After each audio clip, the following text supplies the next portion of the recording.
பிதாவாகிய தேவனாலும் குமாரனாகிய இயேசு கிறிஸ்துவினாலும் பரிசுத்த ஆவியானவராலும் உங்களுக்கு கிருபையும் சமாதானம் மாறுதலும் சுகவாலும் உண்டாவதாக. அல்லேலூயா.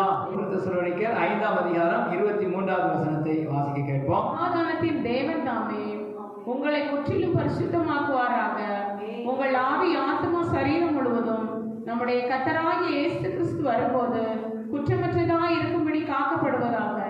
கண்களை மூடி ஜெபிப்போம். பரிசுத்தமுள்ள பிதாவே, நீ தந்த நல்ல வார்த்தைக்காக உங்களுக்கு ஸ்தோத்திரம். உங்களுடைய வார்த்தைகளை தியானிக்கும் போது ஆண்டவரே எங்கள் இருதயம் ஆண்டவரை குளிர்ந்து விட்டு எரியட்டும். உங்களுடைய வார்த்தைகளினாலே ஆண்டவரே எங்கள் இருதயத்திற்குள்ளே தேவன் தாமே மாற்றங்களை ஏற்படுத்துகிறாக. நீ தந்த நல்ல வசனத்தை ஆண்டவரை போதிக்கவும் அதை ஏற்றுக்கொள்ளவும் கேட்கவும் தக்கதாக எங்கள் இருதயத்தை கர்த்தர் பக்குவப்படுத்துகிறார். தேவ கரத்தில் ஒப்புக் கொடுக்கிறோம். இயேசு கிறிஸ்துவின் உன்னத நாமத்தில் வேண்டுகிறோம் நல்ல பிதாவே. அல்லேலூயா. இங்கு வாசிக்கப்பட்ட வேத பகுதியை நாம் பார்க்கும் பொழுது உங்கள் ஆவி, ஆத்மா, சரீரம் முழுவதும் நம்முடைய கர்த்தராகிய இயேசு கிறிஸ்து வரும்போது குற்றமற்றதாய் இருக்கும்படி காக்கப்படுவதாக. அல்லேலூயா. நம்முடைய ஆவி, ஆத்மா, சரீரம் முழுவதும் குற்றமற்றதாய் இருக்க வேண்டுமானால் நம்முடைய ஆவி, ஆத்மா, சரீரத்துக்குள்ள எங்கேயாவது ஒரு ஓரத்திலே கூட ஏதாயிலும் ஒரு தவறோ ஒரு குற்றமோ இல்லாதபடிக்கு அது முழுவதும் காக்கப்பட வேண்டும் என்று தேவன் விரும்புகிறார். அதனாலதான் அப்போஸ்தலனாகிய பவுல் தெசலோனிக்க சபைக்கு எழுதும் பொழுது இந்த வார்த்தை சொல்கிறது, சமாதானத்தின் தேவன் தாமே உங்களை முற்றிலும் பரிசுத்தமாக்குவாராக. எப்படி பரிசுத்தமாக்குவார்? ஆவியிலே, ஆத்மாவிலே, சரீரத்திலே எந்த குற்றமும் இல்லாதபடி, எந்த ஒரு பாவமும் இல்லாதபடிக்கு நீங்கள் காக்கப்பட வேண்டும். அப்படி காக்கப்பட்டால்தான் இயேசு கிறிஸ்து வரும்பொழுது, இயேசு கிறிஸ்து மத்திய ஆகாயத்தில் வரும் பொழுது அவரோடு கூட நாம் எடுத்துக் கொள்ளப்படுகிறதற்கும் அழைத்து கொண்டு போகப்படுகிறதற்கும் நாம் ஆயத்தமுள்ளவராக இருக்கிறோம் என்று அர்த்தம். அல்லேலூயா. இங்கே ஒரு டாக்டர் இடத்துல நம்ம போகிறோம். டாக்டர் சொல்றாரு தலைவலிக்குது அப்படின்னு சொல்லி போறோம். ஆனா டாக்டர் என்ன சொல்றாரு? உங்களுக்கு கண்ணுல பிரச்சனை, ஒரு கண்ணாடி போட்டா தலைவலி சரியாயிடும். என்னது? கண்ணாடி போட்டா தலைவலி சரியாயிடும். எப்படிங்க? கண்ணாடிக்கும் தலைவலிக்கும் என்னங்க சம்பந்தம் அப்படின்னு சொன்னா, அந்த டாக்டர் செக் பண்ணிட்டு உங்களுடைய கண் பார்வை குறைபாடுனால நீங்க கண்ணை என்ன செய்றீங்க? மிகவும் ஸ்ட்ரெஸ் கொடுக்குறீங்க, அழுத்தம் கொடுக்குறீங்க. கண் பார்வைக்கு நீங்க அதிகமான முக்கியத்துவம் கொடுக்குறீங்க. ரொம்ப கஷ்டப்பட்டு அந்த பார்வையை நீங்க செய்யறதுனால அந்த கண்ணில் இருக்கக்கூடிய நரம்புகள் தான் பாதிக்கப்பட்டு உங்களுக்கு தலைவலியை உண்டாக்குது. அதனால கண்ணுக்கு ட்ரீட்மெண்ட் எடுத்தா தலைவலி சரியாயிடும். அல்லேலூயா. சத்தமா அல்லேலூயா சொல்லுங்களேன். இதே போலதான் ஒரு மனிதனுடைய ஆவியிலே ஒரு பாதிப்பு இருந்தாலும், ஆத்மாவிலே ஒரு பாதிப்பு இருந்தாலும், சரீரத்திலே ஒரு பாதிப்பு இருந்தாலும் அது ஒன்றை ஒன்று பாதிக்கிறதா இருக்கிறது. மூன்றையும் சேர்த்து பாதிக்கும். என் ஆவியில ஒரு பிரச்சனை இருக்குது, என் ஆத்மாவில ஒரு பிரச்சனை இருக்குது, என்னுடைய சரீரத்தில் ஒரு பிரச்சனை இருக்குது. அது ஆவியையும் ஆத்மாவையும் சரீரத்தையும் மூன்றையும் சேர்த்து பாதிக்கும். எல்லாவற்றுக்கும் பாதிப்பு உண்டா? காலில் ஒரு சின்ன முள்ளு குத்திச்சு அப்படின்னு சொன்னா வலி எங்க போய் சேர்ந்த உடனே நம்முடைய தலை வரைக்கும் போயிடும். ஏன்னா அந்த மூளை சொல்லும், உன் காலில் என்ன செய்யுது? ஒரு முள்ளு குத்திருச்சு. அங்க ஒரு வலி உண்டாக்குகிற, ஒரு வேதனை உண்டாக்குகிற ஒரு பொருள் உன்னுடைய காலில் குத்திருச்சு அப்படின்னு சொல்லி மூளை உடனே சொல்லும். மூளை சொல்லும் போது அந்த கை ஓடி போய் டக்குன்னு என்ன செய்யாது? முள்ளை எடுக்கிறதுக்கு பிரயாசப்படும். கண்ணுல இருந்து கண்ணீர் வரும். இந்த காலில் குத்துன முள்ளுக்கு கண்ணு ஏன் ட்ரீட்மெண்ட் வேதனையை தெரிவிக்குது அப்படின்னு சொன்னா, ஒரு சரீரத்தினுடைய ஒரு உறுப்பில பாதிப்பு ஏற்பட்டால் முழு சரீரமும் எப்படி பாதிக்கப்படுகிறதோ அதே போல நம்முடைய ஆவியிலேயே, ஆத்மாவிலே, சரீரத்திலே எங்காவது ஒரு பிரச்சனை இருந்தாலும் அது முழு சரீரத்தையும், நம்முடைய ஆவி, ஆத்மா, சரீரம் என்கிற ஒரு முழு மனிதனையும் பாதிக்கும். எனவே அது சரியாய் நாம் கண்டுபிடித்து அது எந்த இடத்துல பிரச்சனை இருக்குதோ அதுக்கு ட்ரீட்மெண்ட் கரெக்டா கொடுத்துட்டோம்னா, அதுக்கு சரியான ஒரு மருத்துவத்தை பார்த்து விட்டோம் என்றால் அந்த வேதனை சரியா. அல்லேலூயா. அதுக்கு இல்லாம இப்ப தலைவலியில கண்ணு பிரச்சனையில தலைவலி வருது, மாத்திரையை சாப்பிட்டே இருக்கோம், தலைவலி மாத்திரையை சாப்பிட்டே இருக்கோம், குணமாகுமா? ஆகாது. ஏன் அப்படின்னு சொன்னா பிரச்சனை எங்கிறத கண்டுபிடிக்கல. அதனாலதான் அப்போஸ்தலனாகிய பவுல் சொல்றாரு, சமாதானத்தின் தேவன் தாமே உங்களை முற்றிலும் பரிசுத்தமாக்குவாராக. சமாதானத்தின் தேவன் உங்களை முற்றிலும் பரிசுத்தமாக்குவார். ஆனா அதுக்குள்ள என்ன இருக்குது? உங்கள் ஆவி, ஆத்மா, சரீரம் முழுவதும் என்ன செய்யணும்? குற்றமற்றதாய் காக்கப்பட வேண்டும். அல்லேலூயா.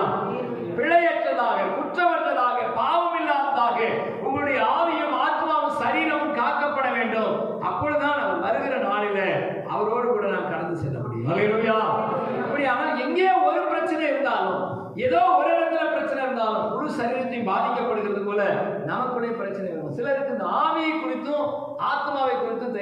சரீரத்தை தெரியும். நம்முடைய சரீரம் எங்க இருக்குது? நம்ம பார்க்கிறபடி இருக்கிறதுனால நம்மள சரீரத்தை எல்லாரும் பார்த்துருவோம். சரீரத்துல ஒரு பிரச்சனை, காலில் ஒரு புண்ணு வந்துடுச்சு, கையில ஒரு புண்ணு வந்துடுச்சுன்னா நமக்கு தெரியுமா தெரியாதா? கண்டிப்பா நமக்கு தெரியும், உடனே அதுக்கு ட்ரீட்மெண்ட் கொடுத்துருவோம். ஆனா இந்த ஆவியிலேயே ஆத்மாவிலேயே புண்ணு வந்தா, இந்த ஆவியிலே ஆத்மாவிலே ஒரு பிரச்சனை வந்தா அதை எப்படி கண்டுபிடிக்கிறது? இந்த ஆவினா என்ன, ஆத்மானா என்ன அப்படிங்கிறத ஓரளவுக்கு உங்களுக்கு சொல்லித்தர நான் விரும்புகிறேன். அல்லேலூயா. அதுல இருக்கக்கூடிய பிரச்சனைகளை நாம் சுட்டி காண்பிக்கும் போது, ஓ இந்த பிரச்சனை எனக்குள்ள இருக்குது, நான் இதுல இருந்து சரியாகுங்கிற எண்ணம் வரும். வாசிப்போம், எபிரேயருக்கு எழுதின நிருபம் 4ஆம் அதிகாரம் 12வது வசனத்துல இந்த ஆவி வேற ஆத்மா வேற என்பதை பிரிக்கத்தக்கதான ஒரு வார்த்தை அங்க வருகிறது. எபிரேயர் 4:12. தேவனுடைய வார்த்தையானது ஜீவனும் வல்லமையும் உள்ளதாயும் இருவரும் கருக்குள்ள எந்த பட்டயத்திலும் கருக்கானதாயும் ஆத்மாவையும் ஆவியையும் கணுக்களையும் ஊனையும் பிரிக்கத்தக்கதாக ஒருவர் குத்துகிறதாயும் இருதயத்தின் நினைவுகளையும் யோசனைகளையும் வகையறுக்கிறதாவும் இருக்கிறது. அல்லேலூயா. இங்கே பார்க்கிறோம், ஆத்மாவையும் ஆவியையும் பிரிக்கத்தக்கதாக அப்படின்னு ஒரு வார்த்தை இருக்கு. ஆத்மாவையும் ஆவியையும் அப்படின்னு சொன்னா இங்க ஆத்மா வேற ஆவி வேற அப்படிங்கறது நாம் புரிந்து கொள்ளது. அல்லேலூயா. சத்தமா அல்லேலூயா சொல்லுங்க. ஆவி ஆத்மா சரீரம் வகுப்புக்கு வந்தவங்களுக்கு தெரிஞ்சிருக்கும். இது ஒவ்வொன்றும் ஒவ்வொரு ஆவி தனியா, ஆத்மா தனியா, சரீரம் தனியா பிரித்து உங்களுக்கு சொல்லிக் கொடுத்தேன். அதுக்கு வராதவர்களுக்காக தான் ஆண்டவர் இன்னைக்கு பேச வைக்கிறார். இந்த ஆத்மாவை குறித்தும் இந்த ஆவியை குறித்தும் ஒரு மனிதன் தெளிவாய் அறிந்திருப்பார்களானால், இந்த உள்ளான மனிதனாகிய இந்த மனிதனுக்குள்ளே காணப்படுகிற விஷயங்களை அறிந்திருப்பார்கள் என்று சொன்னா அவர்கள் மூன்றிலையும் சௌக்கியமா இருப்பாங்க. அல்லேலூயா. ஒரு மனுஷனுடைய சரீரம் வியாதிப்பட்டிருக்குது, பலவீனப்பட்டிருக்குது. எல்லாரும் நினைப்பாங்க, இவங்க ஏன் இப்படி வியாதியா இருக்காங்க, ஏன் பலவீனமா இருக்கிறாங்க? ஏதோ ஒரு கிருமி உள்ள போயிடுச்சு, ஏதோ ஒரு வைரஸ் உள்ள போயிடுச்சு. ஒரு வைரஸ்னால தான் இவங்க பாதிக்கப்பட்டிருக்கிறாங்க, இந்த கிருமினால தான் பாதிக்கப்பட்டிருக்கிறாங்க. ஏதோ சாப்பிட்டதை ஒத்துக்கல, அதனால தான் இந்த பிரச்சனை. இவங்க ஏதோ உங்களுடைய சரீரத்துல ஒரு பிரச்சனை அப்படின்னு சொல்லி வெளியில இருக்கக்கூடிய சரீரத்தை மட்டுமே பார்த்துட்டு இருக்கிறோம். அதுக்கு காரணம் என்ன தெரியுமா? உங்க ஆவியிலேயோ உங்க ஆத்மாவிலேயோ ஒரு பிரச்சனை நடந்தாலும் அதுவும் உங்க சரீரத்தை பாதிக்கும். அல்லேலூயா. அதைத்தான் நீங்க கற்றுக்கொள்ள போகிறோம். முதலாவதாக நாம் ஆவியை பார்க்க போகிறோம். நம்முடைய ஆவியில என்னென்ன பிரச்சனை வரும், அதை எப்படி சரி செய்யலாம், நம்முடைய ஆவியில் அந்த பிரச்சனை இருந்தால் அதை எப்படி சரி செய்கிறதற்கு அந்த வசனம் கொடுத்திருக்கிறார் என்று நாம் பார்க்கும்போது, முதலாவதாக ஆவியை குறித்து நாம் வாசிக்கும் போது ஆதியாகமம் 2ஆம் அதிகாரம் 7வது வசனத்துல அந்த ஆவியை குறித்த வார்த்தை அங்கு எழுதப்பட்டிருக்கிறது. வாசிப்போம். ஆதியாகமம் 2ஆம் அதிகாரம் 7வது வசனம். தேவனாகிய கர்த்தர் மனுஷனை பூமியின் மண்ணினாலே உருவாக்கி ஜீவ சுவாசத்தை அவன் நாசியிலே ஊதினார். அல்லேலூயா. ஜீவாத்மானான். இங்க பாருங்க, மனுஷனை மண்ணினாலே உண்டாக்கி ஜீவ சுவாசத்தை அவனுக்குள்ள என்ன செய்யறாராம்? ஊதினார். யாருடைய ஆவி இது? கர்த்தர் தந்த ஆவி. அதாவது மனுஷனுடைய ஆவி கர்த்தர் தந்த ஜீவமா இருக்கிறது அப்படின்னு எழுதப்படுது. அப்படின்னா யார் கொடுத்திருக்கிறது? இந்த ஆவியை தந்தவர் யாரு? தேவன். அல்லேலூயா. எல்லா மனுஷனுக்கும், அவன் ஆண்டவரை அறிந்தவனா இருக்கட்டும், அறியாதவனா இருக்கட்டும், ஏற்றுக்கொண்டவனா இருக்கட்டும், ஏற்றுக்கொள்ளாதவனா இருக்கட்டும், எல்லா மனுஷனுக்குள்ள ஓடுகிற இந்த சுவாசம், இந்த சுவாசத்துக்கு தான் பேர் என்னது? ஆவி. இந்த ஆவியை குறித்து கிரேக்க வார்த்தை நியூமா அப்படின்னு எழுதப்பட்டிருக்கு. என்னது? நியூமா. நியூமா என்றால் காற்று என்று அர்த்தம், சுவாசம் என்று அர்த்தம். இந்த சுவாசத்தை தேவன் நம்மிடத்திலிருந்து நிறுத்திவிட்டார் என்று சொன்னார். இந்த சுவாசம் நின்று போயிட்டு என்று சொன்னா, இந்த ஆவி வெளியே எடுக்கப்பட்டு விட்டது என்று சொன்னா, அதுக்கப்புறம் இந்த ஆத்மாவுக்கு சரீரத்துக்கு பூமியில என்ன இல்லை? வேலையே இல்லை. அதனால சுவாசம் நின்று போன உடனே, அவங்களுடைய மூச்சு நின்று போன உடனே டாக்டர் சொல்றாங்க, இவங்களுடைய பல்ஸ் நின்று போச்சு. என்ன நின்று போச்சு? பல்ஸ் ரேட்டு இறங்கிடுச்சு. இவங்களுக்கு மூச்சு நின்று போச்சு. மூச்சையை நிறுத்திட்டா, சுவாசத்தை நிறுத்தி விட்டா திரும்ப அப்புறம் கொடுத்துடலாம் சுவாசம் அப்படின்னு கொடுக்க முடியுமா? நின்னது, அதுக்கப்புறம் நின்னது. அல்லேலூயா. அப்ப இந்த சுவாசத்தை குறித்து தான் வேதம் சொல்லுகிறது. ஒரு மனிதனுக்குள்ளே தேவனாலே ஊதப்பட்ட, தேவனாலே கொடுக்கப்பட்ட ஆவி உள்ளே இருக்கிறது. அல்லேலூயா. எல்லா மனிதர்களுக்குள்ளும் தேவனால் கொடுக்கப்பட்ட இந்த ஆவி இருக்கிறது. இந்த ஆவியில சில வேலை இருக்குது, இந்த ஆவியில சில பிரிவுகள் இருக்குது, இந்த ஆவியில சில வேலை செய்யக்கூடிய விஷயங்கள் இருக்குது. அதுதான் இன்னைக்கு பாதிக்கப்படும், அதுதான் ஸ்ட்ரக்கா. அல்லேலூயா. நம்ம வண்டி ஓட்டிகிட்டே போயிட்டு இருக்கிறோம். திடீரென்று வண்டி என்ன செஞ்சிச்சு? போன வாரம் நான் ஒசூர்ல இருந்து வந்துட்டு இருக்கிறோம், வேகமா வரோம். பிள்ளைகள் ஸ்கூல்ல இருந்து கூப்பிடணும் அப்படின்னு சொல்லி வேகமா வந்து கூப்பிடலாம். வர வழியில வண்டி அப்படின்னு இழுத்து வருது. என்னடா நின்றுச்சு வண்டி அப்படின்னு சொல்லி நடுவழியில நின்றுச்சு. நின்று நான் செல்ஃப் ஸ்டார்டர் ஆன் பண்ணி பார்க்குறேன். ஆனே ஆகலை. பெட்ரோல் இருக்குதான் பார்க்குறேன், பெட்ரோல் இருக்குது, ஆனாலும் வண்டி ஆன் ஆகலை. சரி என்ன பண்ண அப்படின்னு கிக் ஸ்டார்டர் போட்டு அடிச்சு ஸ்டார்ட் பண்ணி எப்படியோ இழுத்து ஒரு மாதிரி வந்து சேர்ந்துட்டேன் வீட்டுக்கு வந்தோன்னா அடுத்த நாள் போய் மெக்கானிக் கடையில் கொண்டு போய் கொடுத்தேன்.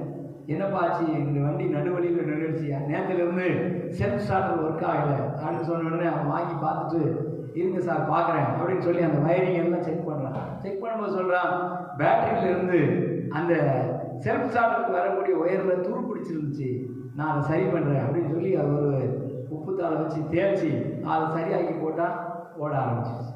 அல்லேலூயா. இந்த ஒரு சின்ன ஒயர்ல ஒரு துரு பிடிச்சிருந்தது இந்த மழை தண்ணியினால. அந்த ஒரு சின்ன ஒரு பிரச்சனை தானே வண்டியே நின்றுடுச்சு. அல்லேலூயா. நம்ம ஆவியில எங்கேயோ ஒரு பிரச்சனை தானே வண்டி நின்றும் பிரதர். அல்லேலூயா. அநேகருடைய வண்டி நின்று போறதுக்கு காரணம் என்ன தெரியுமா?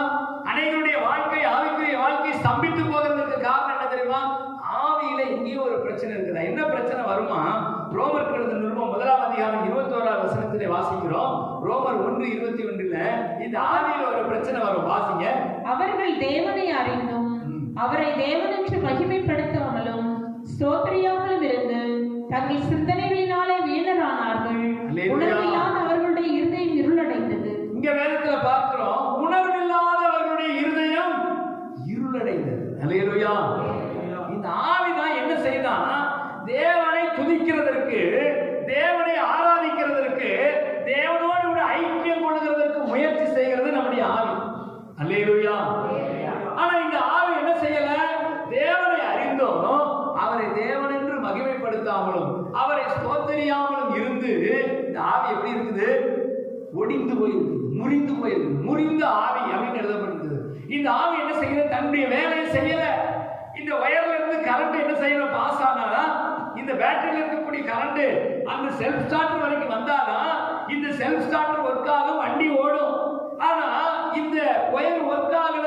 அதனால முழு வண்டியை நிற்கிறது போல ஒரு மனிதனுடைய இருதயத்துக்குள் இருக்கக்கூடிய ஆவி, ஒரு மனிதனுடைய சரீரத்துக்குள்ள அடங்கி இருக்கக்கூடிய ஆவி என்ன செய்து கொண்டே இருக்கணும்? கர்த்தரை துதித்துக் கொண்டே இருக்கணும். அல்லேலூயா. அப்ப இந்த ஆவியினுடைய வேலை என்ன? கர்த்தரோடு இருக்கக்கூடிய தொடர்பை சரி பண்ணிக்கிட்டே இருக்கணும். எப்போதும் தேவனை துதிக்க, தேவனை ஆராதிக்க ஒரு உணர்வு நமக்குள்ள இருந்து கொண்டே இருக்கணும். அல்லேலூயா. இந்த உணர்வு இல்லாத அவருடைய இருதயம் என்ன ஆயிடுச்சா? இருளடைந்தது. இந்த உணர்வை மலினம் பண்ணிட்டாங்கன்னா, இந்த உணர்வை விட்டுட்டாங்கன்னா, தேவனை தேட வேண்டும் என்கிற எண்ணத்தை விட்டுவிட்டால் அவருடைய இருதயம் எப்படி ஆகிறது? இருளடைந்துச்சு. இந்த இருளடைந்த இருதயத்துக்குள்ள என்ன நடக்குமா? இதே ரோமர் எழுதின நிருபம் 1ஆம் அதிகாரம் 31ஆம் வசனத்திலே வாசிக்கிறோம். இந்த இருளடைந்த இந்த இருதயத்துக்குள்ள என்ன நடக்கும்? ஒருவேளை அப்படி இருளடைய விட்டுவிட்டால், இந்த ஆவி அப்படியே அதனுடைய போக்கிலே விட்டுவிட்டோம் என்று சொன்னா என்ன நடக்குமா? வாசிங்க. உணர்வில்லாதவர்களுமாய், உடன்படிக்கைகளை மீறுகிறவர்களுமாய், சுவாப அன்பில்லாதவர்களுமாய், இணங்காதவர்களுமாய், இரக்கம் இல்லாதவர்களுமாய் இருக்கிறார்கள். அல்லேலூயா. முதல்ல உணர்வில்லாதவர்களுடைய இருதயம் இருளடைந்து போகும். உணர்வில்லாத அந்த இருதயம் இருளடைந்த பிறகு ஒண்ணு ஒண்ணா வருது பாருங்க. உடன்படிக்கைகளை மீறுவாங்க. அல்லேலூயா. சத்தமா அலையிலே சொல்லுங்க. அப்ப நீங்க ஈஸியா கண்டுபிடிக்கலாம். யாராவது ஒருவர், இப்ப நம்ம சபைக்கு வரக்கூடிய ஒரு விசுவாசி உடன்படிக்கையை மீறுகிறார்கள். ஒரு உடன்படிக்கை, தேவனோடு கூட ஞானஸ்நானத்தின் மூலமாக உடன்படிக்கை பண்ணி இருக்கிறோம். நான் என்ன செய்வேன்? அந்நிய நிபத்தில் அவிசுவாசியுடன் பிணைக்கப்பட மாட்டேன். ஆனா கல்யாணத்துக்கு ஒரு இந்து நபரை திருமணம் பண்ண போறேன். உடன்படிக்கையை மீறுகிறேன். உடன்படிக்கையை மீறி அவர் பணக்காரர், நல்ல வேலை பார்க்கிறாரு, சம்பாதிக்கிறாரு சொல்லி ஒரு இந்து நபரை திருமணம் பண்றதுக்கு நான் சம்மதிக்கிறேன்னா என்ன செஞ்சிட்டீங்க? ஏற்கனவே உங்களுடைய ஆவி என்ன ஆயிட்டு? இருளடைந்து விட்டது. அல்லேலூயா. உணர்வில்லாத உங்களுடைய ஆவி இருளடைந்ததுனால அடுத்த ஸ்டெப்புக்கு நீங்க வந்துட்டீங்க. உடன்படிக்கையை மீறி நடப்பீங்க. அல்லேலூயா. அடுத்து பாருங்க, சுவாப அன்பில்லாதவர்களாய் மாறுவாங்க. இந்த ஆவியில் இருக்கக்கூடிய பிரச்சனை என்ன? ஒரு பிரச்சனை இன்னொரு பிரச்சனையை கொண்டு வரும். அல்லேலூயா. சத்தமா அலையிலே சொல்லுங்க. அப்ப ஒரு பிரச்சனையோட முடிஞ்சு போற காரியம் அல்ல. ஒரு பிரச்சனை நடந்தது, இந்த ஆவியில உணர்வு இல்லை, அப்படியே விட்டுறலாம் அப்படின்னா இது அடுத்து அடுத்து அடுத்து என்ன செய்யும்? புற்றுநோயை போல. புற்றுநோய் எப்படி தொடங்குது? ஒரு சின்ன ஒரு கடுகளவு ஒரு புள்ளி தான் ஒரு மனிதனுடைய உடல்ல தோன்றுகிறது. அது வயிற்றுல தோன்றினா வயிற்றுல கேன்சர், தொண்டையில் ஆரம்பிச்சா தொண்டையில கேன்சர், தலையில ஆரம்பிச்சா தலையில கேன்சர். எங்க அந்த கேன்சர் துவங்குதோ அது ஒரு சின்ன புள்ளி தான். அது சின்ன புள்ளி தானே இருந்துட்டு போகட்டும்னு விட்டுட்டீங்கன்னா அது கொஞ்சம் கொஞ்சமா வளர்ந்து என்ன செய்யும்? அடுத்த உறுப்புகளை பாதிக்கும். அதே போல ஒரு மனிதனுடைய ஆவி இருளடைந்து போய்விட்டால், ஒரு மனிதனுடைய ஆவி தேவனை துதிக்க மறந்து விட்டால், அந்த ஆவி இருளடைந்ததுனால அடுத்து என்ன நடக்குது? உடன்படிக்கை மீறப்படுகிறது, சுவாப அன்பில்லாதவர்களாய் மாறுகிறார்கள், அடுத்து இணங்காதவர்களாய், கீழ்ப்படியாதவர்களாய். எதுக்குமே கீழ்ப்படிய மாட்டான். ஏன் உங்க பையன் கீழ்ப்படியல? ஏன் உங்க பொண்ணு கீழ்ப்படியல? ஏற்கனவே ஃபர்ஸ்ட்லயே சிம்டம்ஸ் தெரிஞ்சது, வியாதியினுடைய அறிகுறி தெரிஞ்சது. அப்பவே நீங்க என்ன செய்யல? மருந்து போடல. அப்பவே இந்த இவனுடைய ஆவி என்ன செய்யுது? தேவனை துதிக்க மறந்து போகிறது, தேவனுடைய நாமத்தை மகிமைப்படுத்தாம இந்த ஆவி இருளடைந்து போகுதுன்னு கண்டுபிடிக்காததுனால ரெண்டாவது மூணாவது ஸ்டெப்புக்கு போய்கிட்டே இருக்குது. நீங்க இப்போ ரொம்ப மோசமான கண்டிஷனுக்கு போயிட்டீங்க. அல்லேலூயா. கொரோனா காலத்துல தான் நிறைய பேர் இதுல பாதிக்கப்பட்டாங்க. என்ன தெரியுமா? கொரோனா வந்த உடனே முதல்ல என்ன சிம்டம்ஸ் வந்தது? அநேகருக்கு வாயில டேஸ்டே இல்லை, மூக்குல என்ன செய்யல? ஸ்மெல் வரல. உடனே ஆஸ்பத்திரிக்கு போனவங்களாம் பழிச்சுக்கிட்டாங்க. வாயில டேஸ்ட் இல்லை, மூக்குல ஸ்மெல் வரல. அப்போ ஒருவேளை கொரோனா கிருமி வந்திருக்கலாம். ஆனா ஒரு சிலர் என்ன தெரியுமா? எனக்கெல்லாம் கொரோனா வரவே வராது, ஏன்னா கொரோனாவை நானும் மாமனும் மச்சானும், ஏன்னா எனக்கு வராதுன்னு. நான் கொரோனா நம்ம வீட்டு சொந்தக்காரனா, எனக்கு வராது. அப்படியே வந்தாலும் நான் வெளியில சொல்ல மாட்டேன், இன்னும் எல்லாரும் தப்பா நினைச்சிருவாங்க அப்படின்னு சொல்லி மூடி வச்சாங்க பாருங்க. அவங்களாம் போய் சேர்ந்துட்டாங்க. அல்லேலூயா. எப்ப போனாங்க தெரியுமா? எல்லாம் லங்ஸ் எல்லாம் பாதிச்சு மூச்சு திணறல் வந்ததுக்கு அப்புறம் கொண்டுட்டு ஓடுறா, கிருஷ்ணகிரிக்கு ஓடு, தர்மபுரிக்கு ஓடு, சென்னைக்கு ஓடுன்னு ஓடினாங்க. அங்க ஓடி ஒரு பிரயோஜனம் இல்லை. டாக்டர் பார்த்துட்டு சொல்றாங்க, இது ஸ்டேஜ் தாண்டிடுச்சு. இப்ப எத்தனாவது ஸ்டேஜுக்கு வந்துட்டாரு? 5வது ஸ்டேஜுக்கு வந்துட்டாரு. இனிமே காப்பாத்துறது ரொம்ப கஷ்டம். அவருக்கு கைவிடப்பட்டாரு. அநேக பெரிய பெரிய பணக்காரர்கள் கூட, நல்ல படித்தவர்கள் கூட, அறிவாளிகள் கூட இதுல விழுந்து போனாங்க. அவங்களுக்கு தெரியல, முதல்ல இந்த சிம்டம்ஸ் காண்பிக்கும் போது, அறிகுறி தென்படும் போது இப்பவே ரெடி பண்ணிடணும், இப்பவே இதுக்கு மருந்து போட்டுருணும், இப்பவே சரி பண்ணிருக்கிற உணர்வு இல்லாம அப்படியே விட்டதுனால அவங்க எங்க போய் சேர்ந்தாங்க? இந்த ஆவியில ஒரு இருள் வந்த உடனே ஆவியாகிய தெய்வம் அணைந்து போனதுனால, ஆவி கர்த்தர் தந்த ஆவி மனுஷனுக்கு தீபமா இருக்கிறது. அந்த தீபம் அணைந்து இருள் அடைந்ததுனால அடுத்து அவன் என்ன செஞ்சான்? உடன்படிக்கையை மீறுகிறான், சுவாப அன்பில்லாதவர்களாய் மாறுகிறான், இணங்காதவர்களாய் மாறுறான், இரக்கமில்லாதவனாய் மாறுகிறான். அல்லேலூயா. கொலகாரனா மாறுறான், கொடூரமான மனுஷனாய் மாறிவிடுகிறான். இந்த ஆவி மற்றவர்களுக்கு எல்லாம் எப்படி இருக்கணும்? ஆஃப் ஆகிடும். நீங்க கேட்கலாம், கர்த்தரை தொழுது கொள்ளாத மக்களுக்கு ஆவி இருக்குதா? அவிசுவாசிகளுக்கு ஆவி இருக்குதா? இருக்குதா இல்லையா? இருக்குதுன்னு சொல்றவங்க அல்லேலூயா சொல்லுங்க. உங்களுக்கு ஆவி இருக்குதா? இருக்குதுன்னு சொல்றவங்க அல்லேலூயா சொல்லுங்க. அவனுக்கும் ஆவி இருக்குது, நமக்கும் ஆவி இருக்குது. ஆனா அவன் ஆவி என்ன செஞ்சிட்டு இருக்கிறோம்? Of condition. ஆஃப் அப்படின்னா அது என்ன செய்யாது? செயல்படாது. உள்ள இருக்குது ஆவி. அவன் கர்த்தரை தொழுது கொள்ள எப்ப முயற்சி பண்றானோ, கர்த்தரை எப்பொழுது தேட ஆரம்பிக்கிறானோ, ஏனென்றால் இது கர்த்தர் தந்த ஆவி. உலக மனுஷனுக்குள்ள இருக்கிறது என்ன ஆவினா? கர்த்தர் தந்த ஆவி. அவன் கர்த்தரை தேட நினைச்ச உடனே, கர்த்தரை ஏற்றுக்கொள்ள ஆரம்பிச்ச உடனே டக்குன்னு அது ஆனாது. அல்லேலூயா. அப்பதான் அது ஆனாகுது. அவன் கர்த்தரை தொழுது கொள்ள அந்த தீபம் என்ன செய்யுது? பிரகாசமா எரிய ஆரம்பிக்குது. அல்லேலூயா. அதுக்கு நம்ம என்ன செய்யணும் அப்படின்னு சொல்லி பாத்தீங்கன்னா, ரோமர்கள் நிருபம் 8ஆம் அதிகாரம் 16வது வசனத்துல இந்த நோயை தீர்க்கிற, இந்த ஆவியில உண்டாகிற நோய்களை தீர்க்கிற மருந்து அங்கு சொல்லப்பட்டிருக்கிறது. ரோமர் 8:16 வாசிப்போம். நாம் தேவனுடைய பிள்ளைகளா இருக்கிறோம் என்று ஆவியானவர் தாமே நம்முடைய ஆவியுடனே கூட சாட்சி கொடுக்கிறார். அல்லேலூயா. இங்க பாருங்க, நாம் தேவனுடைய பிள்ளையா இருக்கிறோம் என்று ஆவியானவர் தாமே நம்முடைய ஆவியோடு கூட என்ன செய்யறாரு? சாட்சி கொடுக்கிறார். நம்முடைய ஆவியும் தேவனுடைய ஆவியும் சேரும்போது இந்த நோய்க்கு மருந்து. அல்லேலூயா. ஒரு மனுஷனுடைய ஆவியில் இருக்கக்கூடிய இந்த பிரச்சனையை சரி பண்ணணும்னா என்ன செய்யணும்? ஆவியில நான் ஆண்டவரை ஆராதிக்கிறதுக்கு, தொழுது கொடுக்கிறதுக்கு மறந்து போனேன், ஆண்டவருடைய நாமத்தை மகிமைப்படுத்தாமல் இருந்து கொண்டிருக்கிறேன், கர்த்தரை தொழுது கொள்கிறதுல நான் பின்வாங்கி போய் கொண்டிருக்கிறேன், என்னையா மருந்து போடுறது? பரிசுத்த ஆவியானவர் தான் அந்த மருந்து. அல்லேலூயா. ஆவியானவர் தாமே உடனே கூட நான் தேவனுடைய பிள்ளைகளா இருக்கிறோம் என்று சாட்சி கொடுக்கிறார். அல்லேலூயா. ஆவியானவர் மட்டும்தான் வந்து இந்த சுவிட்ச் ஆன் பண்ண முடியும். இந்த சுவிட்ச் ஏன் ஆன் ஆகல? நிறைய பேருக்கு சுவிட்ச் ஆஃப்ல இருக்குது. அந்த சுவிட்ச் ஆன் பண்றது யார் தான் வந்து ஆன் பண்ண முடியும்? பரிசுத்த ஆவியானவர். அதுக்காக தான் ஆராதனையில பரிசுத்த ஆவியானவர் வந்திருக்கிறார். கையை தட்டுங்க, பாட்டு பாடுங்க, ஸ்தோத்திரம் பண்ணுங்க, ஆவியானவரை பெற்றுக்கொள்ளுங்க அப்படின்னு நாங்க சொல்றோம். ஆவியானவரை நீங்க பெற்றுக்கொள்ளாத வரைக்கும் உங்க ஆவி ஆஃப் நிலையில தான் இருக்கு. அல்லேலூயா. அதை ஆன் பண்ணுகிறவர் தான் பரிசுத்த ஆவியானவர். அல்லேலூயா. வல்லமை வல்லமை தாருமே, தேசத்தை உமக்காய் கலக்கிட அபிஷேகம் அபிஷேகம் ஊற்றுவே, அனல் கொண்டு உமக்காய் எழும்பிட வல்லமை வல்லமை தாருமே, தேசத்தை உமக்காய் கலக்கிட அபிஷேகம் அபிஷேகம் ஊற்றுவே, அனல் கொண்டு உமக்காய் எழும்பிட உச்சிடுவே உம்மனமாய் இந்த நாளே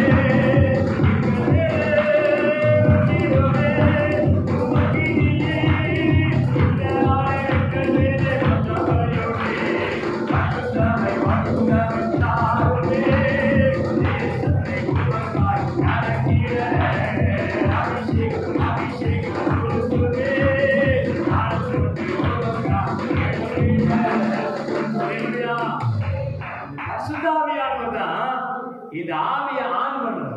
இந்த காலத்துல விளக்க கொளுத்துவாங்க. விளக்க கொளுத்தணும்னா என்ன செய்யணும்? ஒரு தீப்பெட்டி தேவை, ஒரு பெங்கி வெட்டி தேவை. என்ன பெட்டி? அவன் பெங்கி வெட்டி இருந்தாதான் என்ன செய்ய முடியும்? பத்த வைக்க முடியும். ஆவியானவர் நமக்குள்ள விளக்கு இருக்குது, விளக்குக்குள்ள எண்ணெய் இருக்குது, அது திரி இருக்குது. ஆனா என்ன செய்யல? வெளிச்சம் வரல. வெளிச்சமே வா வெளிச்சமே வானா வருமா? அதை பற்ற வைக்கணும். அதை பற்ற வச்சு எரிய விடும் போது இங்க இருக்கக்கூடிய தீ, இங்க இருக்கக்கூடிய அக்கினி அந்த விளக்குல வந்து பட்ட உடனே விளக்கு என்ன செய்ய ஆரம்பிச்சிருது? எரிய ஆரம்பிச்சது. அதுதான் கர்த்தர் தந்த தீபம். அல்லேலூயா. சத்தம் அல்லேலூயா சொல்லுங்க. நீங்க பரிசுத்த ஆவியானவரை பெற்றுக்கொள்ளும் போது, பரிசுத்த ஆவியானவரை நிறையும் போது, பரிசுத்த ஆவியானவருடைய தொடர்பை சரிபடுத்திக் கொள்ளும் போது, பரிசுத்த ஆவியானவருக்கு நமக்கு இருக்கக்கூடிய உறவை சரிபடுத்திக் கொள்ளும் போது நம்முடைய தீ என்ன செய்யும்? பிரகாசமா எரியும். அல்லேலூயா. நமக்கு இருக்கக்கூடிய ஆவி பிரகாசமா எரியும். ஆவி பிரகாசமா எரிஞ்சதுன்னா இந்த வெளிச்சம் வெளியில பிரகாசிக்கும். இந்த வெளிச்சத்தை பார்த்து அநேகர் ஓடி வருவாங்க. அநேகர் இயேசு கிறிஸ்துவை ஏற்றுக்கொள்வாங்க. அல்லேலூயா. அப்ப நம்ம ஆவிக்குள்ள ஏதோ ஒரு நோய் இருக்கு, நம்முடைய ஆவியில ஏதோ ஒரு பிரச்சனை இருக்குது, எங்கேயோ ஆஃப் ஆகி கிடக்குது. இது இன்றைக்கு நான் ஆன் பண்ண போறேன். அல்லேலூயா. அடுத்ததாக ஆத்மாவில என்ன நோய் வரும்? நீங்க கேட்கலாம், என்னங்க எங்க வீட்டுல ஒரு கோழி வளர்க்கிறோம், அந்த கோழி அப்படியே குறுக்கிட்டு நிக்குது, ரெக்கையெல்லாம் தொங்க போடுது, என்ன நோய்னு கண்டுபிடிக்க முடியல. டாக்டர் போங்க, டாக்டர் சொல்லுவார் இது என்ன நோய்? இது வெள்ளை கழிச்சல் நோய், இது இந்த நோய், இதுக்கு இந்த மருந்து கொடுங்க, இந்த இன்ஜெக்ஷன் போடுங்கன்னு சொல்றாரா சொல்லலையா? நமக்கு தெரியலனாலும் நம்ம என்ன செய்யறோம்? கேட்டு தெரிந்து கொள்கிறோம். அதே போலதான் இந்த ஆத்மாவில் இருக்கக்கூடிய நோயை உங்களுக்கு சொல்ல போகிறேன். ஆத்மாவை குறித்து கிரேக்க மொழியில சொல்லப்படுகிறது. அதுக்கு பேரு சைக். என்னது? சைக். சிலர் பார்த்து இவன் சைக்கோ அப்படின்னு சொல்றாங்க. என்னக்கோ? இந்த சைக்கோங்கிற வார்த்தை அந்த சைக்கிள் இருந்து தான் வந்ததான். ஏன் அப்படின்னு சொன்னா, மனநலம் பாதிக்கப்பட்டிருக்கிற ஒருவரை, சிந்தையில விடுதலை இல்லாத ஒருத்தர் தான் நம்ம சைக்கோன்னு சொல்றோம். உண்மைதானே? அல்லேலூயா. அவன் சைக்கோ. அவன் யாரை பார்த்தாலும் கொலை பண்றான், கொலை பண்ற சைக்கோ. யாரை பார்த்தாலும் அடிக்கிறான், அடிக்கிற சைக்கோ. யாரை பார்த்தாலும் திட்டுறான், அவன் திட்டுற சைக்கோ. நிறைய சைக்கோ இருக்கு. அல்லேலூயா. நீங்க எந்த சைக்கோன்னு நினைச்சுக்கோங்க. பாருங்க, பைபிள் சொல்லுகிறது சைக் அப்படின்னு சொன்னா அந்த ஆத்மாவை குறிக்கிறது. அப்போ ஒரு மனிதன் மனநிலையில பாதிப்புள்ளவனாக, சிந்தையில விடுதலை இல்லாதவனாக, சிந்தையில போராட்டத்தோடு பிரச்சனையோடு கூட இருக்கிறது ஆத்மாவில் இருக்கக்கூடிய நோய். அல்லேலூயா. அந்த நோயை குறித்து இந்த சைக்குன்னா மனது, இந்த சைக்குங்கிற வார்த்தையை வைத்து படிக்கிறதுக்கு பேர் தான் சைக்காலஜி. என்னது? சைக்காலஜி படிச்சிருக்கிறாரு அப்படின்னு சொன்னா என்னது? மனதை படிக்கிறவர். சரீரத்தில் இருக்கிற உடலை பற்றி படிக்கிறவர் டாக்டர், அவர் MBBS doctor, MS doctor, MD doctor. ஆனா மனதை படிக்கிறவருக்கு பேர் என்னது? Psychology doctor. அந்த சைக்குங்கிற வார்த்தையை வச்சுதான், பைபிள்ல இருக்கிறத வச்சுதான் நீங்க எல்லாம் நடந்து கொண்டிருக்கிறது. அல்லேலூயா. எனவே இந்த சைக்கிள் என்ன பிரச்சனை? பிரச்சனை வரும். வாசிப்போம் நீதிமொழிகளின் புஸ்தகம் 19ஆம் அதிகாரம் 2வது வசனத்துல இதுல என்ன நோய் வரும்? இந்த சைக் என்று சொல்லக்கூடிய மனதில, இந்த ஆத்மாவில என்ன நோய் வரும்? வாசிப்போம். ஆத்மா அறிவில்லாதிருப்பது நல்லதல்ல, கால் புனிதமானவன் தப்பி நடக்கிறான். அல்லேலூயா. ஆத்மா அறிவில்லாமல் இருப்பது நல்லதல்ல. இந்த ஆத்மாவுக்கு அறிவு இருக்காது. அறிவு அப்படிங்கிறது ஆத்மாவுக்கு இருக்கக்கூடிய ஒரு பகுதி. அதாவது மனிதனுடைய ஆத்மாவில அறிவு என்று ஒரு காரியம் இருக்கிறது. இந்த அறிவில் ஒரு பிரச்சனை இருக்குது. ஆத்மா அறிவில்லாமல் இருக்கிறது. அல்லேலூயா. சத்தமா ஒரு அல்லேலூயா சொல்லுங்களேன். உப்பானது சாரமற்று போனால் அதனால் சாரமாக்கப்படும். உப்புனுடைய தன்மை என்ன? எப்படி இருக்கணும்? உப்புன்னா எப்படி இருக்கணும்? சாரமா இருக்கணும். சாரம்னா என்ன? அதனுடைய சுவை. அந்த உப்பை பார்த்த உடனே ஓ இது உப்பு, அதை எடுத்து வாயில் வச்ச உடனே ஆமா ஆமா இது உப்பு அப்படின்னு தெரியுது. ஏன்னா அதனுடைய சுவை அதை காட்டி கொடுக்கிறது. அதனுடைய சுவை தான் அதுக்கு உப்புன்னு பெயர் வைக்க சொல்லி இருக்குது. ஆனா அந்த உப்பானது சாரமற்று போனா, அந்த உப்புல சுவை இல்லாம போனா, அந்த உப்பு தன்னுடைய சுவையை இழந்து போனா அது எதற்கு பயன்படுதா? பைபிள் சொல்லுகிறது அது வெளியிலே கொட்டப்படுகிறதற்கும் மனுஷரால் மிதிக்கப்படுகிறதற்கும் பயன்படுகிறது. அல்லேலூயா. அப்ப உப்பானது சாரமற்று போனது போல ஒரு மனிதனுடைய ஆத்மா அறிவோடு கூட இருக்கணும். ஒரு மனிதனுடைய ஆத்மாவுக்குள்ள அறிவு இருக்கணும். அந்த ஆத்மாவில அறிவில்லாமல் இருப்பது நல்லதல்ல. அல்லேலூயா. இந்த அறிவை குறித்து ஏசாயா 5ஆம் அதிகாரம் 13ஆம் வசனத்திலே வாசிக்கிறோம். இந்த அறிவு இல்லாதனால என்ன தப்பு நடக்குது பாருங்க. இந்த ஆத்மாவுக்குள்ள முதல்ல ஒரு சிம்டம்ஸ் வருது, ஒரு காரியம் வருகிறது. ஒரு சின்ன நோய் பிடிச்சிருச்சு ஆத்மாவுல, அவனுக்கு அறிவு குறைந்து போயிட்டு. அந்த அறிவு இல்லாததுனால என்ன நடக்குது வாசிப்போம். ஏசாயா 5:13 என் ஜனங்கள் அறிவில்லாமையினால் சிறைப்பட்டு போகிறார்கள். என் ஜனங்கள் அறிவில்லாமையினால் சிறைப்பட்டு போகிறார்கள். போதும். அல்லேலூயா. அப்போ இந்த ஆத்மாவுல அறிவு இருந்ததுன்னா, இந்த ஆத்மா அறிவுடையதாய் செயல்படுமானால், சரியா ஃபங்க்ஷன் ஆகிட்டு இருக்குது அப்படின்னு சொன்னா, நான் ஒருபோதும் பாவத்துக்கு சாபத்துக்கு அடிமைத்தனத்திற்கும் சிறைப்பட்டு போகவே மாட்டோம். அல்லேலூயா. அல்லேலூயா. ஏன்னா இந்த ஆத்மாவில் அறிவு இருக்கும்போது இந்த ஆத்மா என்ன செய்யும்? சரியாய் கண்டுபிடித்து விடும். சரியாய் காரியங்களை கண்டுபிடித்து விடும். அல்லேலூயா. ஒரு கூட்ட புறாக்கள் ஒரு பொது வழியிலே பறந்து கொண்டிருந்தது. அப்போ அந்த புறாக்கள் பறக்கிற இடத்துல திடீரென்று கீழே நிறைய தானியங்கள்லாம் கிடந்துச்சு. உடனே அந்த புறாக்கள்லாம் என்ன செஞ்சுச்சான்? கீழே இறங்கி இந்த தானியங்களை சாப்பிடுவோம் வாங்க அப்படின்னு சொல்லி கூப்பிட்டுச்சு. உடனே அதனுடைய தலைமை புறா, அதுக்கு எல்லாருக்கும் தலைவராக இருக்கக்கூடிய வயதான புறா சொல்லிச்சான், இல்லடா இது ஒரு காடு. இந்த காட்டு பகுதியில இப்படி தானியங்கள் கொட்டி கிடக்கிறதுக்கு அவசியமே இல்லை. யாரோ ஒருவன் வலை வைத்திருக்கிறான். அந்த வலையில நம்ம சிக்க வைக்கிறதுக்காக தானியத்தை விதைச்சிருக்கிறான். இறங்காதீங்க அப்படின்னு சொல்லிச்சான். ஆனா அந்த வயது முதிர்ந்த புறாவுடைய பேச்ச இந்த இளம் புறாக்கள் கேட்கல. கேட்காம என்ன செஞ்சிருச்சு? இறங்கிடுச்சு. இறங்கி அங்க இருக்கக்கூடிய தானியங்களெல்லாம் வேகமாய் கொத்தி சாப்பிட ஆரம்பித்தது. உடனே இந்த வயதான புறா அப்ப கூட சொல்லிச்சு, டேய் நம்ம பறந்துருவோம், சீக்கிரமா போயிடுவோம், வேடன் வந்துட்டானா இப்ப நம்மளை பிடிச்சிருவான். அட போ கிளவா, நீ சொல்றதெல்லாம் நாங்க கேட்க மாட்டோம்னு சொல்லிடுச்சு. எல்லாம் உட்காந்து நல்ல பொறுமையா எல்லா இதையும் சாப்பிட்டு முடிச்சிட்டு முடித்த உடனே பறக்கிறதுக்கு முயற்சி செய்யும் போது தங்களுடைய கால் வலையில சிக்கி இருக்கிறது அப்பதான் பார்த்தாங்க. அல்லேலூயா. இப்ப இந்த வயதான புறா அறிவா சொல்லுது, இந்த இடத்துல தானியம் கிடைக்கிறதுக்கு சான்ஸே இல்லை. இது ஒரு காட்டு பகுதி. காட்டுல வந்து தானியம் கிடைக்குமா?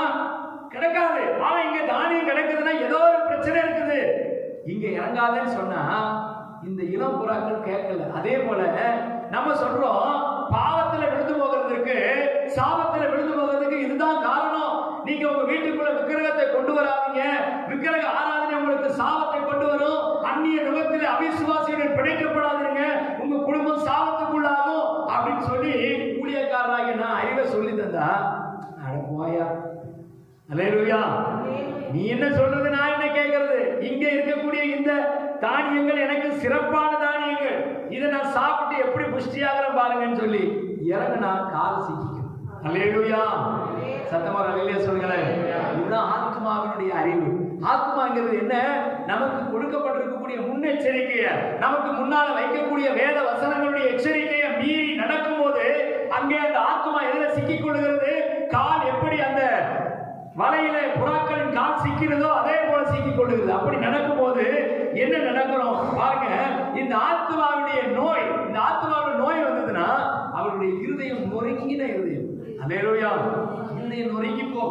இந்த ஆத்மாவில் பாதிப்பு வந்தவுடனே இருதயம் நொறுங்கி போகும். அப்படி நொறுங்கி போன இருதயத்தில் இருக்கிறவர்கள் தற்கொலைக்கு போவாங்க, மன அழுத்தத்தினாலே பாதிக்கப்படுவார்கள். எப்பொழுதும் ஒரு ஸ்ட்ரெஸ், எப்பொழுதும் ஒரு மன அழுத்தம், எப்பொழுதும் ஒரு கோபம், எப்பொழுதும் ஒரு எரிச்சல், எப்பொழுதும் மற்றவர்களை பார்க்கும் பொழுது கடித்து பட்சிக்கிறது போல ஒரு தோற்றம். இவங்க தான் ஆத்மாவில் நோய் இருக்கிறாங்க. அல்லேலூயா.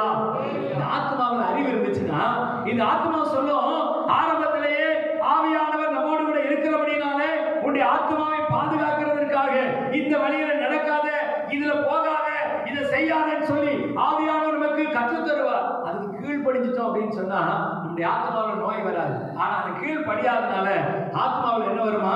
நோய் வரும். அப்படி நோய் வந்தா அதிலிருந்து எப்படி நாம மீண்டு வருகிறது? ஆத்மாவில் இருக்கக்கூடிய நோயை சரி பண்ணுகிறது எப்படி? வாசிப்போம்.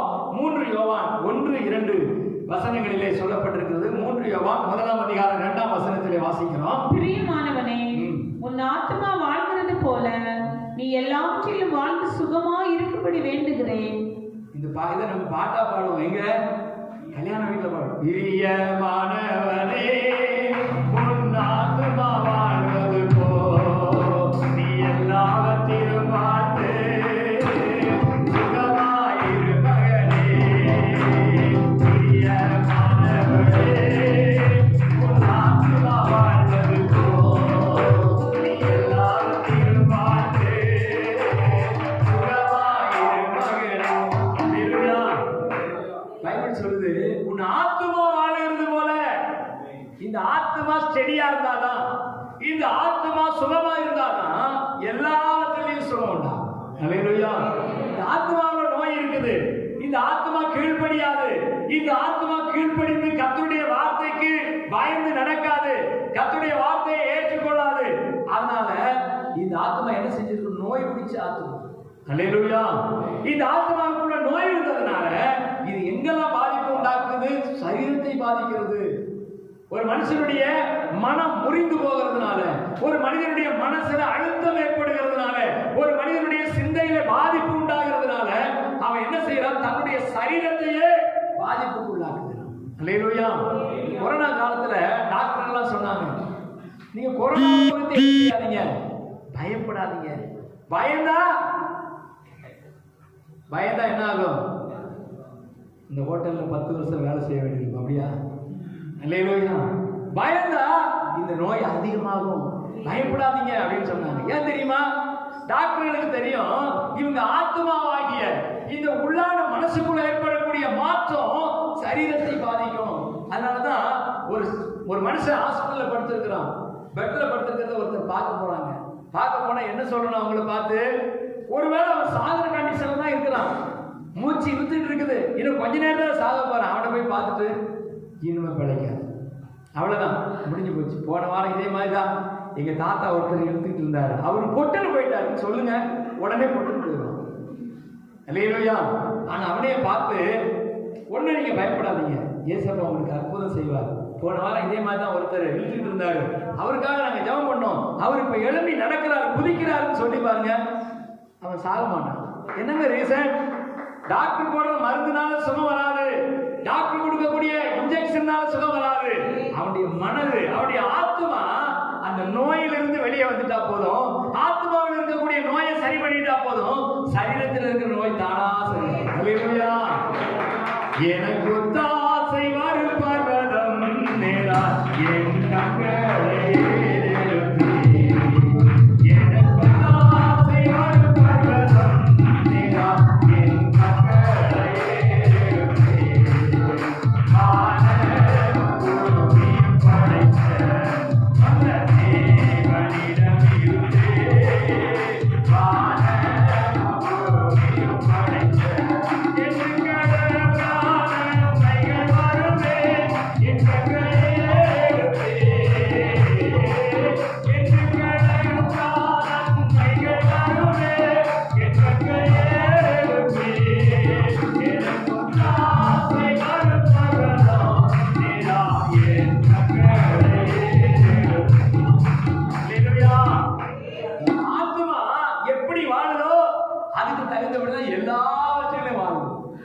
ஆத்மாவை எப்படி வச்சுக்கணும்?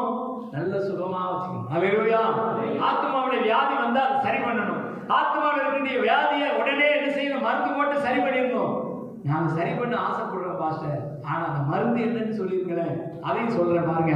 சங்கீதம் 19:7 அதற்கான மருந்து சொல்லப்பட்டிருக்கிறது. ஆத்மாவில் ஒரு நோய் வந்தா அதுக்கான மருந்து சங்கீதம் 19:7 சொல்லப்பட்டிருக்கிறது. கர்த்தருடைய வேதம் குறைவற்றதும் ஆத்மாவை உயிர்ப்பிக்கிறதுமாய் இருக்கிறது. அல்லேலூயா. இங்க வாசிக்கிறோம், கர்த்தருடைய வேதம் குறைவற்றதும் ஆத்மாவை உயிர்ப்பிக்கிறதுமாய் இருக்கிறது. ஒரு மனுஷனுடைய ஆத்மாவில நோய் இருக்குது. ஒரு மனிதனுடைய மன அழுத்தம், ஸ்ட்ரெஸ், தூக்கு கயிறை போட போறேன்னு இருக்கிறான். அவனுக்கு கர்த்தருடைய வார்த்தை வந்த உடனே நான் தூக்கு போடுற எண்ணம் மாறிடுச்சு, நான் சாகணுங்கிற எண்ணம் மாறிடுச்சு. கர்த்தர் என்னை தொட்டார்னு சாட்சி சொல்றான். கேட்டிருக்கீங்களா? அல்லேலூயா. அதுதான் கர்த்தருடைய வேதம். நீங்க கர்த்தருடைய வேதம் சாதாரணமானது இல்லையா? கர்த்தருடைய வேதத்தை வைத்து வாசிக்கிறதுனால, வேதத்தை படிக்கிறதுனால, வசனத்தை கேட்கிறதுனால, ஆலயத்துக்கு நீங்க வந்து வசனத்தை கேட்கிறதுனால உங்க ஆத்மா என்ன செய்தா? உயிர்ப்பிக்கப்படுகிறது. அல்லேலூயா. அப்ப ஆத்மாவுல ஒரு நோய் வந்துச்சுன்னா மருந்து எங்க இருக்குது? மருந்து எங்க இருக்குது? உங்க கையிலே இருக்குது. உங்ககிட்டயே வேதாகமம் இருக்குது. இந்த வேதத்தை எடுத்து வாசிக்க ஆரம்பிச்சீங்கன்னா ஆத்மாவில் இருக்கக்கூடிய நோய் சரியாகும். அல்லேலூயா. சத்தமா அல்லேலூயா சொல்லுங்களேன். ஆமா, யூடியூப்ல ஓபன் பண்ணிட்டு 100 வருஷம் வாழ்வது எப்படி அப்படி போட்டீங்கன்னா ஒவ்வொருத்தர் ஒவ்வொரு ஆலோசனை சொல்றான்.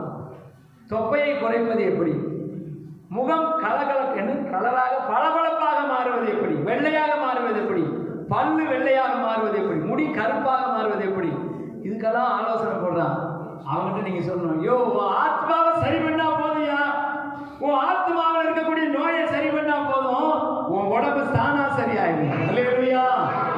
உன் உடலுக்கு உங்க ஆத்மாவுக்கு என்ன இருக்குது? நெருங்கின தொடர்பு இருக்குது. இந்த உடலும் மனமும் சேர்ந்துதான் இயங்குகிறது. இந்த மனம் தனியாக உடல் தனியாக இயங்குகிறது இல்லை. அதனாலதான் ஒரு மனுஷனுக்குள்ள என்ன இருக்கணும்? ஆத்மா உயிர்ப்பிக்கப்பட்ட நிலையில இருக்கு. அல்லேலூயா. அப்ப நீங்க கேட்கலாம், மற்றவர்களுக்கு, ஆண்டவரை அறியாதவர்களுக்கு இந்த ஆத்மா என்ன செஞ்சிட்டு இருக்கு? அல்லேலூயா. அது ஆஃப் கண்டிஷன்ல இருக்கு. நான் போய் ஆவியை சொன்னேன், ஆவியை என்ன செஞ்சிருக்குது? ஆஃப் ஆயிருக்குது. ஆத்மாவும் ஆஃப் ஆயிருக்குது. மட்டும்தான் இயங்கிட்டு இருக்குது. சரீரம் மட்டும்தான் அவனுக்கு இயங்குது. ஆண்டவரை அறியாத ஒரு மனிதனுக்கு ஆவியும் ஆஃப் கண்டிஷன்ல இருக்குது, ஆத்மாவும் ஆஃப் கண்டிஷன்ல இருக்குது. அது இயங்காது, சரியாய் செயல்படாது. ஏன்னா அதுக்குள்ள என்ன இருக்குது? ரஸ்ட் பிடிச்சிருச்சு, அதுக்குள்ள நோய் இருக்கிறது. அதனால அந்த நோயினுடைய தீவிரத்தினாலே அந்த ஆத்மா என்ன செய்து? தொய்ந்து போய் இருக்கிறது.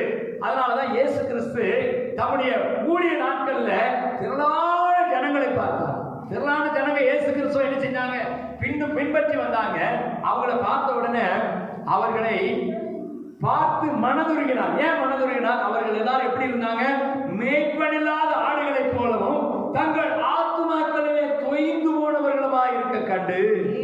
அப்படின்னா என்ன அர்த்தம்? இயேசு கிறிஸ்து அவர்களை ஊடுருவி பார்க்கிறார். ஊடுருவி பார்க்கிறார்னா நம்ம என்ன செய்யறோம்? முதல்ல மட்டும் பார்க்கிறோம். இயேசு அவர்களை பார்க்கும்போது அவருடைய இருதயம் எப்படி இருக்கிறது, அவருடைய மனம் எப்படி இருக்கிறது, அவருடைய ஆத்மா என்ன கண்டிஷன்ல இருக்குதுன்னு பார்த்துட்டு, ஐயோ இந்த ஆத்மாக்கள் எல்லாம் தொய்ந்து போய் இருக்கிறார்கள். தொய்ந்து போய் அப்படின்னு என்ன செய்யுது? ரொம்ப சோர்வடைந்து இருக்கிறது. இந்த ஆத்மா எல்லாம் செயல்படாம இருக்குது. அதனால இவர்களுக்கு நான் உபதேசம் பண்ணுவேன் என்று கர்த்தருடைய வார்த்தையை உபதேசம் பண்ணினாரே. அல்லேலூயா. கர்த்தருடைய வார்த்தை என்ன செய்து? ஆத்மாவை உயிர்ப்பிக்கிறதா இருக்குது. அடுத்த வசனத்தை வாசிக்கிறோம். சங்கீதங்களின் புத்தகம் 23:3 சொல்லப்பட்டிருக்கிறது. சங்கீதக்காரனாகிய தாவீது சொல்லுகிறார், 23ஆம் சங்கீதம் 3ஆவது வசனத்திலே, அவர் என் ஆத்மாவை தேற்றி தம்முடைய நாமத்து நிமித்தம் என்னை நீதியின் பாதைகளில் நடத்தி. அவர் என் ஆத்மாவை தேற்றி அப்படின்னா என்ன அர்த்தம்? ஐயா, ஆத்மாவுல நோய் இருந்தது உண்மைதான், ஆத்மா சோர்ந்து போனது உண்மைதான், தொய்ந்து போனது உண்மைதான். அதை தேற்றுகிறவர் யார் தான்? ஆண்டவர். அல்லேலூயா. அவருடைய வசனம் தான் என்னை தேற்றினது, அவருடைய வார்த்தை தான் என்னை தேற்றினது, அவர் தான் என்னை தேற்றினார், என் ஆத்மாவை தேற்றினார். அல்லேலூயா. சத்தமா அல்லேலூயா சொல்லுங்களேன். ஆண்டவருடைய வசனத்தை நல்லா நீங்க கவனிச்சு பார்த்தீங்கன்னா, உங்க ஆத்மாவை தேற்றுகிறதும் உங்கள் ஆத்மாவை உயிர்ப்பிக்கிறதும் கர்த்தருடைய வேதமே, கர்த்தருடைய வசனமே. இந்த வசனத்துக்கு முக்கியத்துவம் கொடுங்க, வார்த்தைக்கு முக்கியத்துவம் கொடுங்க, வசனத்தை கேளுங்க, வசனத்தை வாசிங்க, வசனத்தின்படி வாழ உங்களை ஒப்பு கொடுங்க. உங்க ஆத்மா எப்பவும் ஹாப்பியா இருக்கும். அல்லேலூயா. அப்போ நிறைய பேர் என்ன சொல்லுவாங்க தெரியுமா? ஆத்மாங்கிறது எங்கெங்க இருக்குது? உள்ள இருக்கு. அல்லேலூயா. ஒரு மனிதனுக்குள்ள 3 காரியங்கள் என்னெல்லாம் இருக்குது? ஆவி, ஆத்மா, சரீரம். நம்ம பார்க்கறது எதை பார்க்கிறோம்? சரீரத்தை மட்டும் தான் பார்க்கிறோம். ஆனா அந்த ஆத்மாவில் எங்கேயோ பிரச்சனை இருக்கிறதுனால தான் அந்த ஆள் எப்படி இருக்கிறான்? சோர்வா. சிலர் பார்த்தீங்கன்னா பேசவே மாட்டாங்க, யாரு கூட என்ன செய்ய மாட்டாங்க, பேச மாட்டான், அப்படி அமைதியா இருப்பான். அவன் ஆத்மாவில் எங்கேயோ ஒரு பிரச்சனை. அது முற்றி முற்றி முற்றி முற்றி அந்த நோய் கொஞ்சம் கொஞ்சமா அதிகமாகி அதிகமாகி அவனை பைத்தியமா மாத்திடும். அல்லேலூயா. இன்னைக்கு நிறைய பேர் ஆத்மாவில் நோய் இருக்குது, ஆனா என்ன செய்யல? நோய் முற்றல. அல்லேலூயா.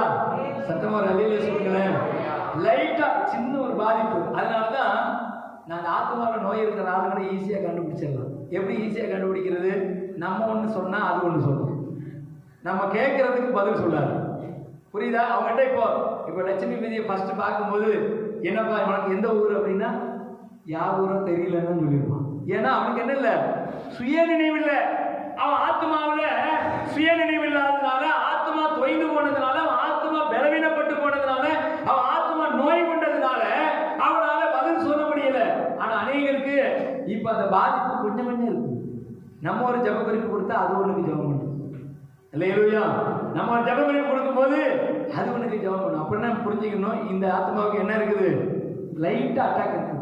ஹார்ட் அட்டாக் பார்த்தீங்கன்னா திடீர்னு வராதான் சொல்றாங்க. ஹார்ட் அட்டாக்கு என்னங்க அறிகுறி அப்படின்னு சொன்னா, ஹார்ட் அட்டாக் வர்றதுக்கு முன்னாடி கொஞ்ச நேரத்துக்கு முன்னாடியே முகமெல்லாம் வேர்க்க ஆரம்பிக்கும், கை காலெல்லாம் நடுங்க ஆரம்பிக்கும். அப்பவே இது ஹார்ட் அட்டாக்குடைய அறிகுறி என்பதை தெரிந்து உடனே டாக்டர்கிட்ட போங்கன்னு சொல்றாங்க. ஏன்னா ஹார்ட் அட்டாக்ங்கிறது உடனே திடீர்னு வந்துடாது. அதுக்கு சில அறிகுறிகள் காண்பிக்கும், அதற்கான சில காரியங்களை காண்பிக்கும். ஒரு காய்ச்சல் வருதுன்னா கூட காய்ச்சல் உடனே வராது.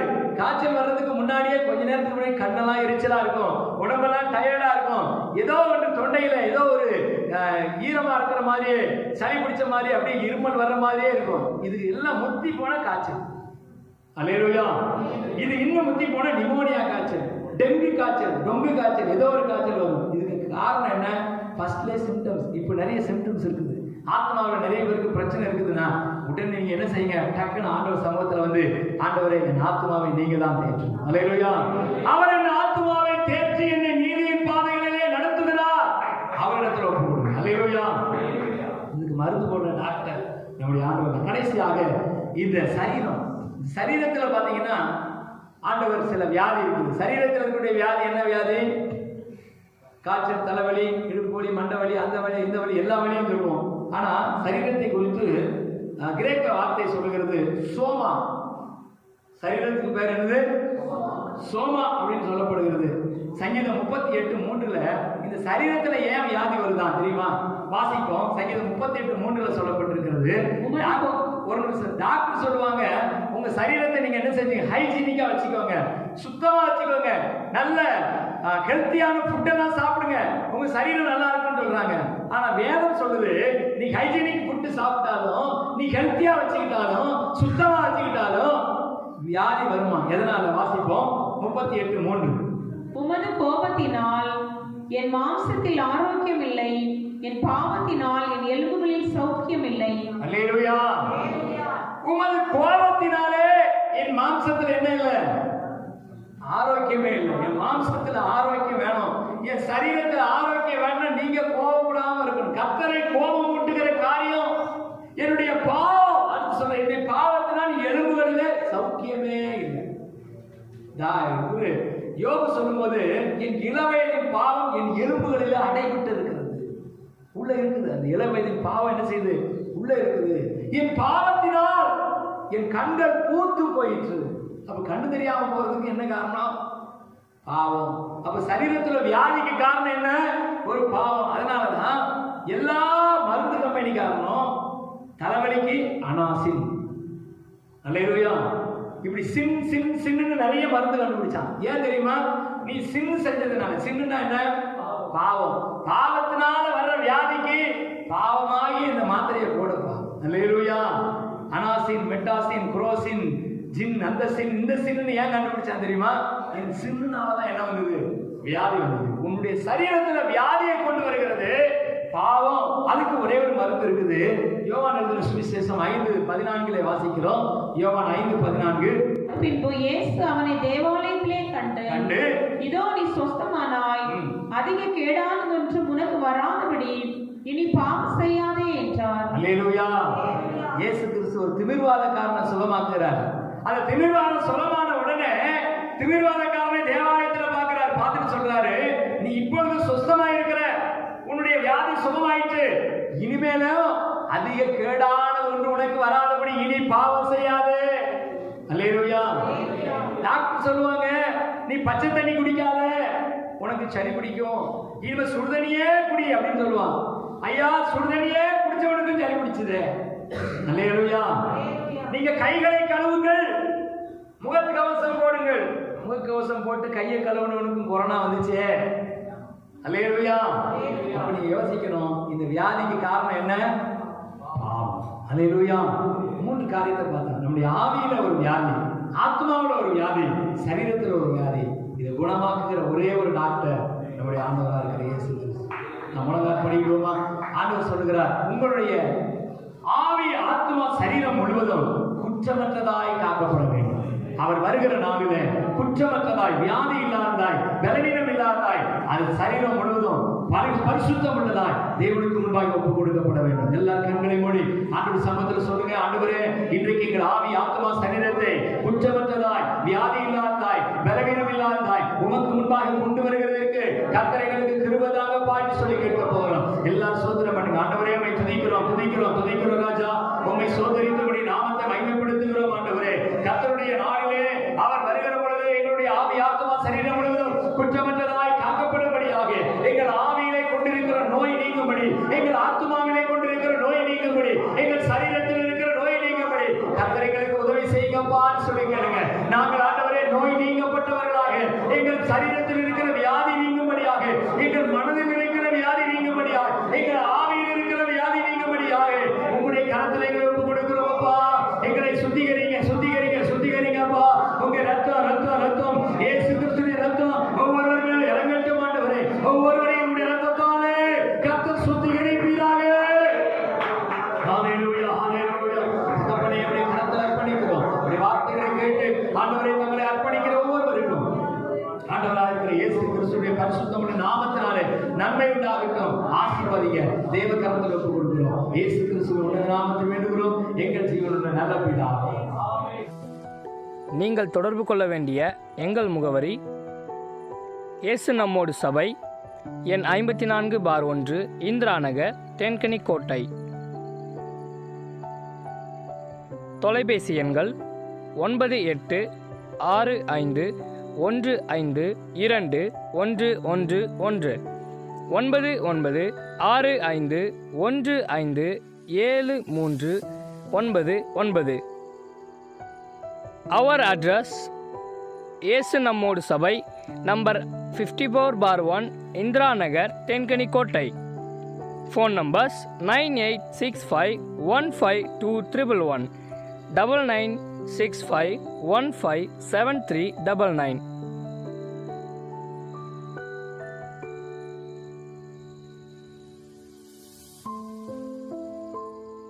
இயேசு கிறிஸ்து உங்களை ஆசீர்வதிப்பாராக.